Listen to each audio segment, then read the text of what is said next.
अस्सलाम वालेकुम फ्रेंड्स, तो क्या हाल चाल है यार। उम्मीद करता हूँ आप सब खैरियत से हैं। आज आपके लिए 4 डिज़ाइन लेके आए हैं जो कि विदाउट कलर में है। ये फर्स्ट में बेडरूम है, 14 बाई 14 इसकी फरमाइश है। और ये टीवी लॉन है, साथ ही टीवी लॉन लंबाई में है दरअसल।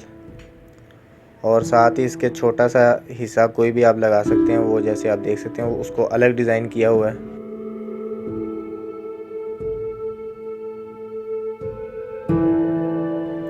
और इसके बाद ये एक बेडरूम है जिसकी फरमाइश 12 बाई 12 भी कह सकते हैं, 10 बाई 10 भी लगा सकते हैं आप। और ये साथ ही गिराज है। तो उम्मीद करता हूँ ये डिज़ाइन आपको पसंद आएंगे। अगर डिज़ाइन पसंद आते हैं वीडियो को लाइक कीजिएगा, शेयर कीजिएगा और हमारे चैनल को सब्सक्राइब कर लीजिएगा। तो मैं चलता हूँ, इंशाल्लाह मिलेंगे नेक्स्ट वीडियो में। तब तक के लिए अल्लाह हाफिज़।